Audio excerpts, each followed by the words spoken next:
Bom, então nessa segunda parte da aula, eu queria falar sobre a experiência ritualística da arte sacra, né, como, especialmente no que diz respeito hoje à música sacra, né, que é uma dimensão importantíssima. Todas as religiões têm uma musicalidade, aliás, exuberante, todas elas, cada uma a seu modo, né, e é um veículo importantíssimo para várias finalidades que nós vamos falar logo mais.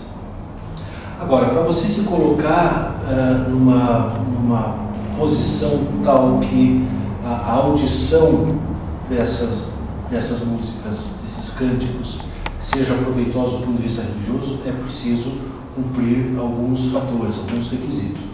O primeiro deles, e está no quadro, é uma atenção sensível e abrangente.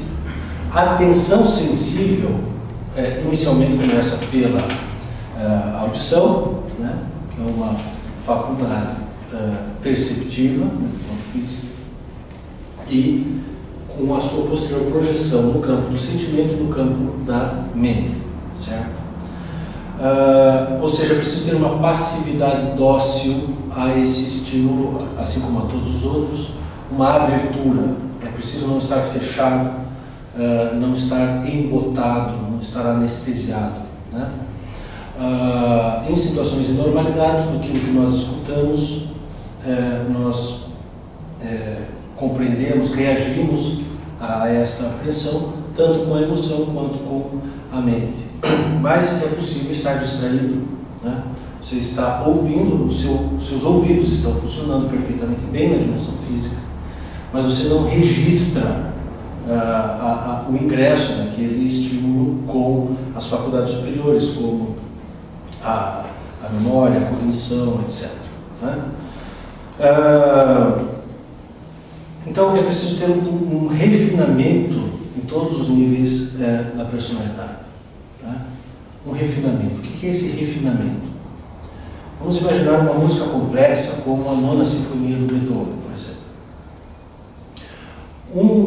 Uma pessoa que estuda música, especialmente se estuda um instrumento, prático de um instrumento, e tem um repertório de audição quantitativa e qualitativamente satisfatório, já ouviu muitas músicas, no caso eruditas, essa pessoa, quando ouvir a Nona Sinfonia, ele vai registrar mais ocorrências dentro daquela dinâmica musical do que uma pessoa que está ouvindo ou por obrigação, sem gostar, ou mesmo gostando, com pouco conhecimento de música, etc. Ou seja, a pessoa que é experiente, ela tem aberturas maiores para aquele estímulo.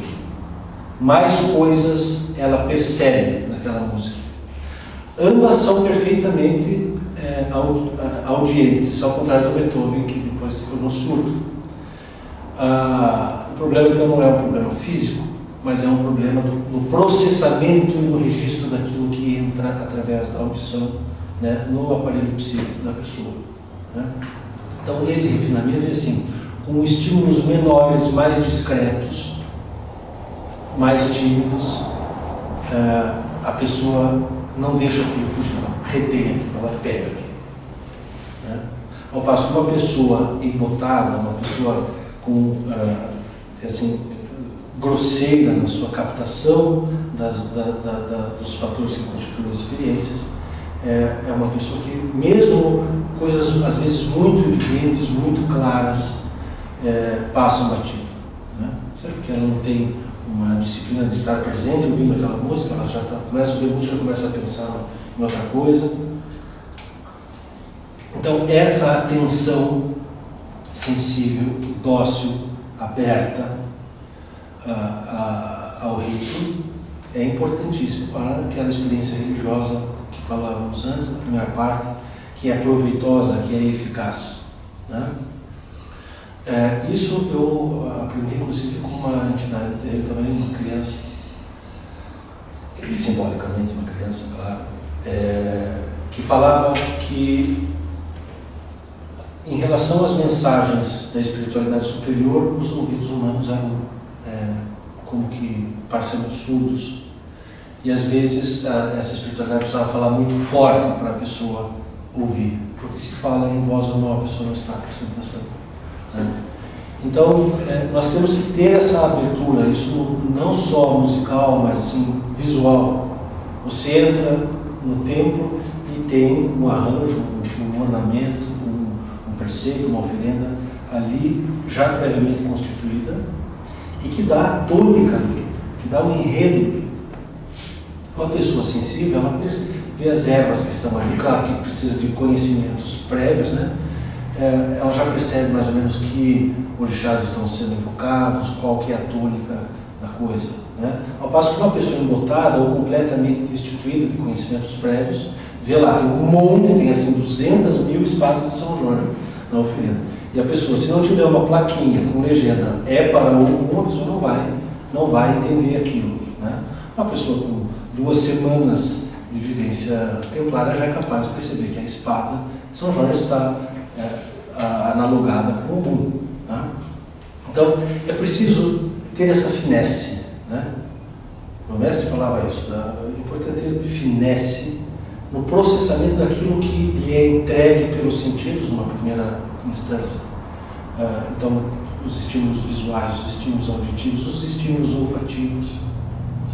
Você entra no templo e está cheirando cânfora, limão, eucalipto, você já sabe que alguma coisa ali diferente do que se processaria caso o ambiente olfativo estivesse preparado com essências, por exemplo, de alfazema, de rosa branca, de sândalo, etc., né? Então, essa fineza, que é o elemento 1 ali, o fator crucial número 1, que eu coloquei no quadro, é essa docilidade aberta aos estímulos exteriores. Deixar entrar e perceber o que entrou, que é o requisito da consciência, que também falávamos na primeira parte da aula. Registrar aqui, né? É preciso ter, assim como, por exemplo, o tato, ele abrange toda a superfície corporal, a não ser em casos de paraplegia ou doenças, essas ou aquelas, ou traumas.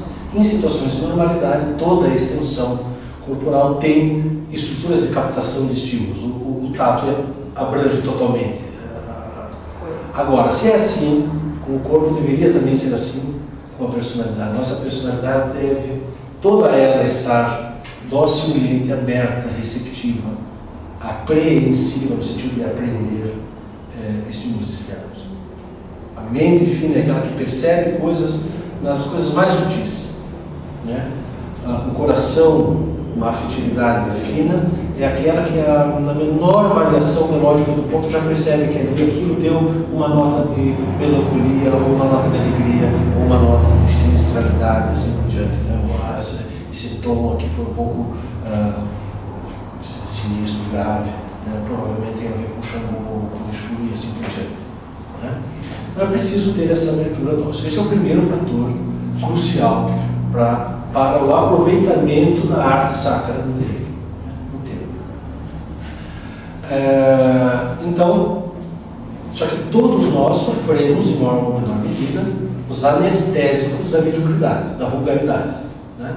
Então, se a coisa não é muito óbvia, muito evidente, muito ostensiva, nós não percebemos. Então, vocês que estão querendo se aprimorar na questão religiosa, devem buscar combater essa anestesia, esse embotamento mental, afetivo, etc., e mesmo físico, né? Olhar, reparar as coisas, né? E o segundo fator crucial, que é relacionado com o primeiro, não adianta só o estímulo entrar, porque para entrar basta que você não seja surdo, basta que você não seja cego, etc. É preciso haver uma reação ativa, competente, por parte das funções da personalidade, de que falávamos antes, certo? Então, você ouve um determinado verso no ponto, né? Você ouviu aquilo perfeitamente bem, você não precisa usar nem aparelho auricular, né? Você ouviu aquilo, mas você não prestou atenção nele, e por não ter prestado atenção nele, você não fez dele um objeto de meditação, de reflexão ou de análise, e aí você não entendeu. E ali estava uma informação que podia ser até decisiva para não só compreender melhor o universo religioso em questão, mas às vezes até uma coisa importante para a vida pessoal de você, certo?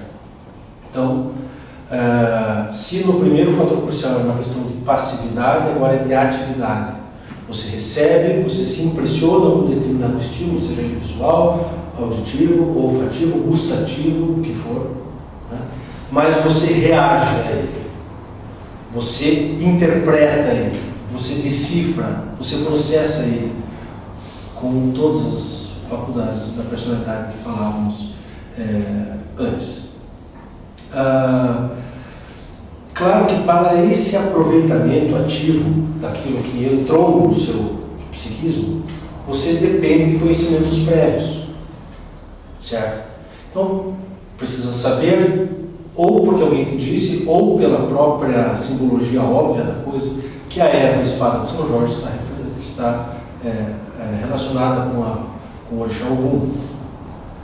Mas não só conhecimentos doutrinais ajudam. Conhecimentos de qualquer natureza ajudam. Às vezes, até um conhecimento de gramática é importantíssimo para a interpretação dos pontos cantados. Certo? E eu vou dar alguns exemplos. Existe um ponto que é usado para, quando acaba o rito, para as pessoas se retirarem do congá, né? do santuário. Esse ponto diz assim: adeus Umbanda, adeus terreiro, Orixá me alumia,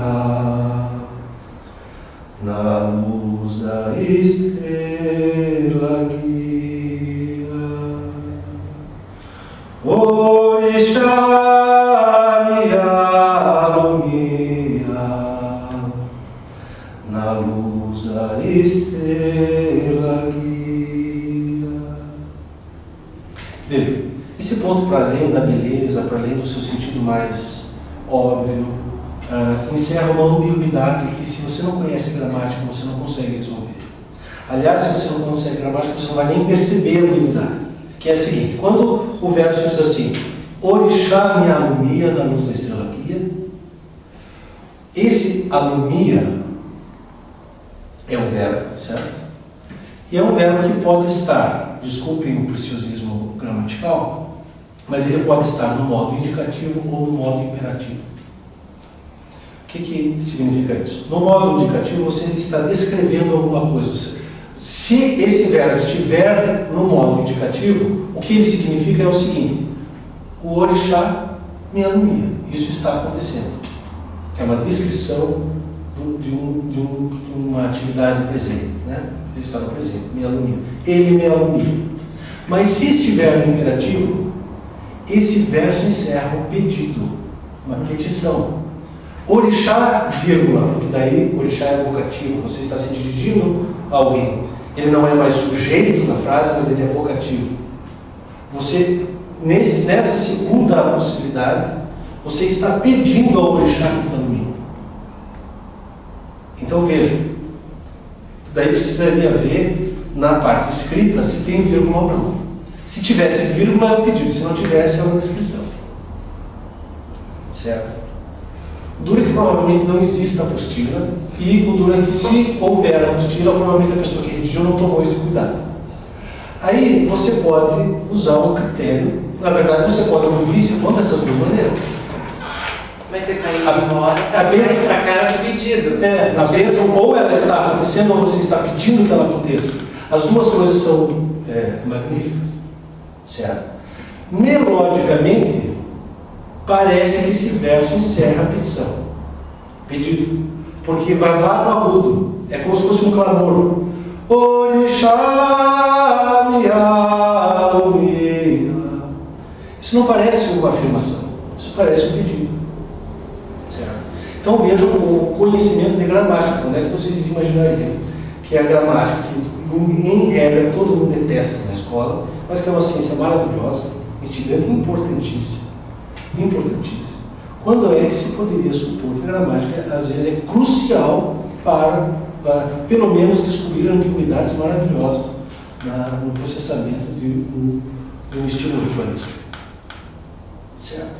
E existem vários outros pontos em que essa ambiguidade entre o modo indicativo e o modo imperativo acontece. Por exemplo, quando diz: lanceiros da minha banda, ouvi os clarins de algum chamar, acordem, meus guerreiros, que algum está de ronda, ele é orixá, ele é beira-mar, ele é beira-mar. Já no primeiro verso desse ponto, aliás, também maravilhoso, diz: lanceiros da minha umbanda, vírgula, que é vocativo, está se dirigindo a alguém. Os lanceiros possivelmente sejamos nós. Lanceiros da minha umbanda, ouvi os clarins de algum chamado. Ou esse ouvir é no modo indicativo pretérito, eu ouvi alguma coisa, ou é, não sei se vocês sabiam, essa forma é também no imperativo, ouça, é equivalente a ouça, ouvir, né? Ouça, né? Então também existe essa ambiguidade entre o indicativo pretérito, perfeito no caso, ouvir, ou um pedido, ou até no caso uma ordem: ouçam os clarins de algum chamado. Lanceiros, ouçam, o clarim já soou, é preciso despertar. Aí você já pega isso e já puxa. O horário vibratório do Ogum é das 3 às 6, é o horário do amanhecer. É ele quem traz a aurora. É ele quem nos desperta, é ele quem nos acorda. Então faz todo sentido que seja uma entidade dizendo para nós despertarmos. Despertarmos das nossas ilusões, né, dos nossos delírios. Agora, eu garanto que quase todas as pessoas que ouvem esse ponto, ou por distração, ou por desconhecimento gramatical, nem sequer perceberam ambiguidade, sempre tomaram esse verso como um verso propositivo pretérito, né? Uma afirmação pretérita. Ouvi os clarins, eu ouvi. Quem não, parabéns, né? Porque existe essa ambiguidade criativa. Se fosse o pretérito, seria lanceiros da minha umbanda, ouviram. Não, ou a pessoa que está se dirigindo a nós ouviu. Eu ouvi. Certo? Então, isso é só para mostrar como um bom organismo mental, bem alimentado, bem fortalecido, bem conhecedor, inclusive de ciências bastante distantes, às vezes, da teologia, como a gramática, etc., podem ajudar. Vocês não imaginam, já que a gente está falando do ponto cantado, o quanto a teoria musical ajuda em assimilação, aproveitamento eficaz de pontos cantados. É uma coisa assim, quem não conhece, não pega tudo que dá para pegar. Quem não tem maturidade musical, deixa escoar pelo lado uma série de coisas importantíssimas na audição dos pontos cantados. Né? Então, existe muita perda de informação. Quando esse segundo fator crucial não está satisfeito, ou seja, quando as suas estruturas psíquicas ou de personalidade não estão aparelhadas fortemente com conhecimento, com etc., provavelmente coisas vão passar sem registro, sem atenção, sem aproveitamento. Certo? Muito bem. Entendendo esses dois fatores, então, abertura dócil e, no segundo momento, atividade capaz. Né? Aquilo que entrou é assumido como objeto de atuação ou da inteligência, ou da imaginação, ou do sentimento, ou lá do que for. Né? O que for. Né? Vai ter uma função da personalidade ativa, exitosa, que vai pegar aquilo e vai fazer alguma coisa com isso. Né? Vejam a diferença que isso existe para a concepção mais ou menos generalizada, não só na Umbanda, como em várias religiões, e aliás nem só na religião, na arte também, de que a música serve apenas para deleite, para um pano de fundo, para um som ambiente, né? Para uma distração gostosa. Né? Não é só isso, evidentemente. Certo? Vamos então para alguns exemplos práticos dos pontos cantados, e demonstrando, como eu coloquei no quadro também, que os pontos, assim como a arte sacra de modo geral, revelam conhecimentos isso está associado com a cognição. Fixam imagens, fixam assim, parece assim, nunca mais vai esquecer aquilo. Uma vez, um guardião falou no tempo assim: vocês precisam ver o semblante de alguém quando ele vai para a guerra. Ele não vai com raiva, ele vai sorrindo. Eu nunca esqueci e não vou ser capaz, nem que eu me esforce, de esquecer essa imagem. Tantas outras, né? E os pontos cantados, assim como a arte também, as efígies, a iconografia. Você nunca mais esquece. Quando o hindu vê a deusa Kali com crânios e com a boca ensanguentada, que é a deusa da destruição, da morte, ele entende que é aquela divindade. Até mais concretamente do que se fosse pela linguagem teológica abstrata. É o Deus responsável pelos processos de desagregação, desconstituição, desorganização da matéria, etc. Tem mais impacto a imagem concreta. E o ponto dá imagens. Certo? Então, revelam conhecimentos abstratos, mas também fixam imagens concretas. E, no campo afetivo, suscitam, despertam emoções e sentimentos específicos. A depender de como é a melodia pode ser mais alegre, mais triste, mais séria. O ritmo ele pode ser mais lento, suave, ou pode ser mais intenso. E, naturalmente, a letra. A letra também tem um impacto sobre a emoção. Isso para ficar nessas três, etc. Existem outras funções, mas para ficar nas mais óbvias, o ponto sempre é fonte de informação, fonte de imagens concretas e fonte de uma regência da tonalidade emocional do rito. Certo? Vamos lá. Exemplos de que os pontos revelam conhecimentos. E a pessoa que está atenta e municiada de alguns conhecimentos prévios vai conseguir entender. Certo? Uma questão bem simplória até. O ponto às vezes identifica quais são os orixás com que aquela entidade específica tem afinidade. Né?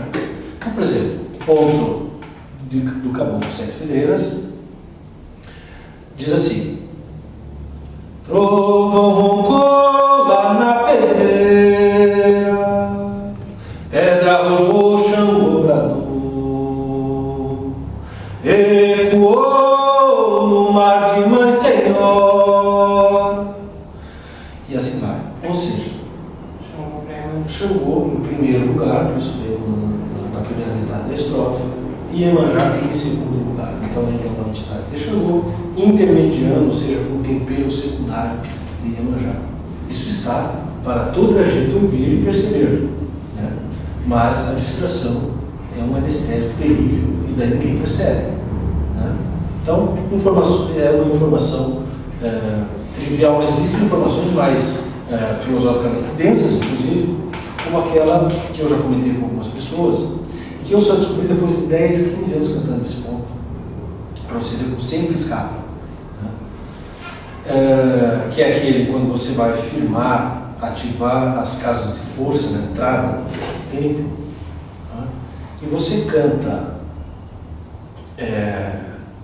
assim, como que é? Assim: soprou na cachoeira, trovejou lá na pedreira, chamei minha muganga de guerra, joguei água na terra. Cantei a vida toda esse ponto, não tinha percebido uma coisa que também a atenção gramatical me chamou a atenção. Antes disso, precisa de conhecimentos prévios, né? O conhecimento prévio dos 4 elementos, né? E a ordem de sucessão. Então, o ar é o mais sutil, depois o fogo já é um pouco mais denso, a água um pouco mais densa ainda e a terra o mais denso de todos. Certo? E está nessa ordem: soprou na cachoeira, ar, trovejou lá na pedreira, fogo.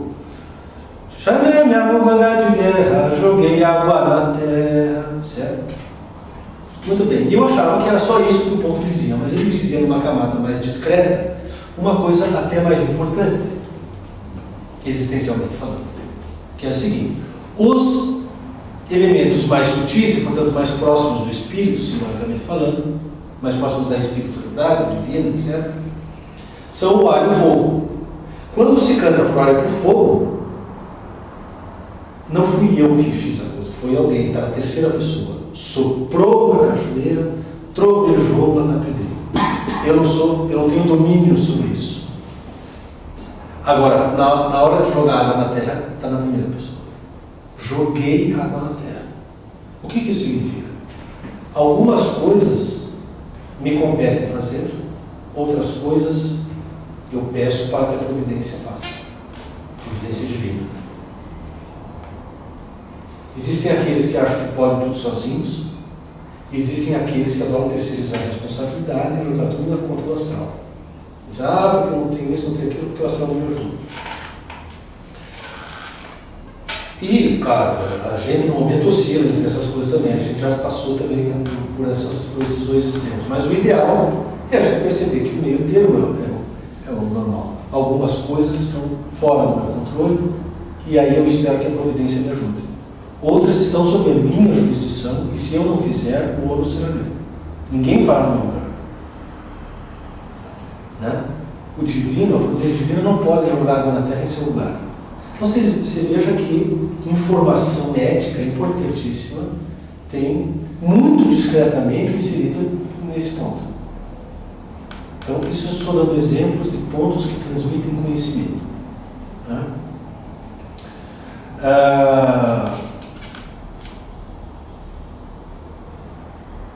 A balança, eu ia começar cantando já. Um outro ponto que tem a ver com a nossa noção sobre a justiça divina, que diz assim: a balança de Micael, ela balançou,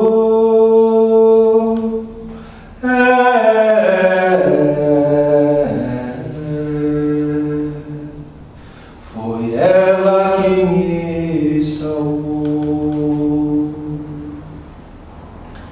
Qual é a informação importante em termos teológicos, metafísicos nesse ponto? A nossa concepção de justiça divina não é uma justiça odienta e que condena ao sofrimento eterno e infinito aqueles que descumpram esses ou aqueles imperativos morais que não guardam proporcionalidade nenhuma com a pena imposta, né? Tanto que é a noção do inferno, né? Não temos essa noção. Assim como também não temos uma noção pejorativa da chamada lei do karma, né, que é uma simplificação muito grosseira feita por Allan Kardec sobre a noção hindu de karma, né, como algo negativo, individual e fatal, né, que não tem como evitar. Isso virou jargão popular. O fulano é meu karma. Né? Mas escuta, no karma tem coisas boas também. E isso se perdeu. Nesse ponto, isso está explícito. A balança, que é o símbolo da justiça, e Micael é o sincretismo, é Xangô. Né? A balança de Micael balançou, ou seja, a justiça vai ser operada, mas foi ela quem me salvou, não ela quem me condenou. Então a gente acha que o fim último da justiça divina é a salvação, que não é um termo tão bom, mas que é a bem-aventurança de todos. Isso não implica que até lá essa justiça não possa dar também os seus castigos, né? as suas contundências da lei. Isso também existe, mas não no final, finalmente. Né? Então, vocês vejam como estar atento é vantajoso. Né? Agora, a pessoa participa de 30 anos e fica só perguntando para os mais graduados, Pai de Santo, aquilo que se ele tivesse um pouquinho de criatividade, um pouquinho de docilidade, como eu estou falando, ele já perceberia por si mesmo. Né?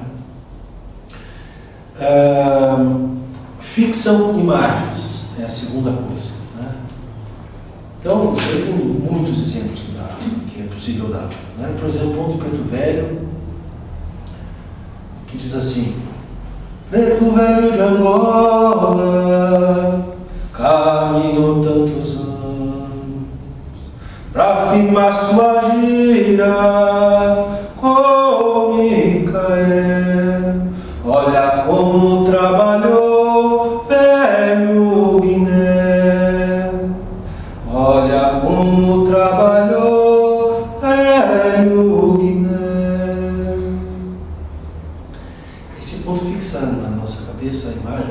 imaginário, né, a imagem de que, para firmar gira com Micael, ou seja, para se aproximar daquilo que é sagrado, divino, etc., superior, é preciso trabalhar. E é preciso caminhar muitos anos. Ora, o preto velho, imagina um preto velho, ele já velho, né? Mas ainda assim caminhando, talvez passou grande parte da juventude caminhando, até ser capaz de firmar a vida do Micael. É interessante explorar essa imagem, enriquecê-la com detalhes. Um velho caminhando talvez com um cajado que aponta e se apoia na terra, que é o elemento dessa faixa vibratória, que o Baluayê, o Yorimá. Então, essa imagem vai ajudar. Quando você tiver num surto de impaciência iniciática, não está acontecendo. O preto velho tem que caminhar muitos anos, você quer em 2 horas esgotar tudo. Calma.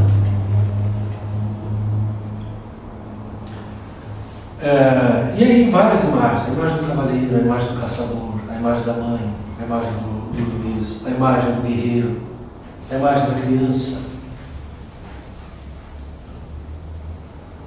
Traem em diversos pontos essas imagens. Mas a gente não explora elas. Eu vou explorar, dar requintes detalhes, criatividade imaginativa.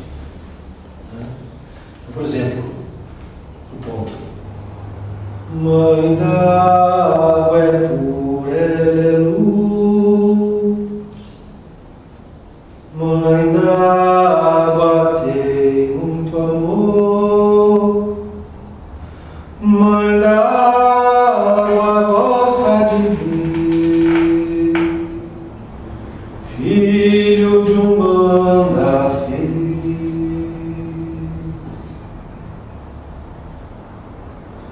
Ouvi uma vez, esse ponto já é o suficiente, já deveria ser o suficiente, para que a imagem de Iemanjá, ou uma cabocla de Iemanjá, claro, dependendo da intermediação que se trata, é a imagem da mãe. A melodia favorece isso, a melodia parece estar no colo dela, né? Sendo embalado no colo da Santa Mãe. E ela gosta de ver o filho feliz. Não é possível não se sentir tocado com a imagem de uma senhora que é pura luz, né? Talvez uma imagem assim que eu exploro com meu filho, a imagem da Galadriel do Senhor dos Anéis, aquela maga elfa, né? Vestimenta branca impecável, tem uma mancha naquilo, e que olha com aquele olhar para o Frodo, né? O Hobbit, que é a criança. Mas você se sentir alvo desse olhar e alvo desse apreço dela pela sua felicidade. Se você está no rito, está sendo entoado este ponto, e você está cantando este ponto, e você não se sensibilizou, você está algo distanciado no rito. Até porque, nesse caso especialmente, é um símbolo, talvez um dos símbolos mais compreendentes e evidentes que existe, né? O símbolo da maternidade, né? O símbolo da dependência. A criança depende da mãe, até mais que do pai, no início. Né? Você sabe se entregar nos braços da Iemanjá? Isso é, se você deixa a tua imaginação e o teu emocional agir em conformidade com a letra e com a melodia, que é suave, que é quase uma cantiga meio hipnótica, assim, minar quase. Não tem como você não perceber que isso é um dos grandes momentos do rito. Que não precisa acontecer talvez até mais nada do que só isso para olhar para tua casa, para valer a pena. Certo? Então até o teu senso de satisfação, de frustração com o rito, melhora em prol da satisfação se você tem uma participação mais qualificada. Certo? Então essas imagens, aí você vai para um outro campo, né? Ogum guerreando, o Exu demandando, que é uma coisa distante disso que a gente acabou de sentir, mas que também faz parte dessa riqueza simbólica umbandista. certo? Despertam sentimentos e emoções. Terceiro nível que eu coloquei aí. Tem que concluir. Eu vou dar um exemplo dentro da faixa vibratória de Ogum, certo? E uma coisa que eu percebi preparando esta aula, não tinha percebido antes também. Ogum, numa camada mais óbvia, mais ostensiva, gera os pontos de Ogum e as imagens predispõem a emoções e sentimentos como coragem, força, disposição, bom ânimo, energia, né? E assim por diante. A imagem do guerreiro, a imagem daquele que vence todas as guerras, etc. Isso está presente, talvez, em quase todos os pontos, é uma constante, a questão das demandas, das lutas, das guerras, sobretudo se você usar a criatividade das demandas e lutas internas, né? Não só a luta contra terceiros, né? Mas, como as coisas não são simplistas, como as coisas são complexas, como eu disse na primeira parte da aula, existem pontos de Ogum cuja melodia e cujo sentido da letra é de uma alegria indizível. A alegria fica quase sempre com um iori, né, com os pontos de criança, ibeji, né, orixá ibeji. Mas existem os entrecruzamentos e existem pontos de Ogum que são muito alegres. Eu estava tentando entender um pouquinho disso e aí percebi uma coisa interessante. Existem pontos de Ogum que são cantados e que se referem ao símbolo dele após a guerra, após a vitória. E aí é comemoração, é celebração, é alegria, é otimismo, etc. E existem outros pontos mais sérios, mais complicados, digamos. Um ar mais grave, mais sóbrio demais até, que nos gera emoções de atenção, cuidado, cautela, todo cuidado é pouco. Eu vou dar esses exemplos. Esses segundos pontos são antes da guerra. São pontos de advertência, de chamada de atenção, né? De alertas.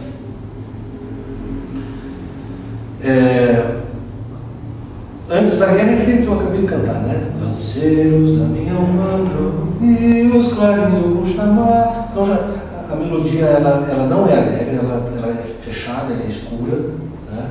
Lanceiros, ouvir os clarins, né? Ouçam os clarins, etc. e tal, né?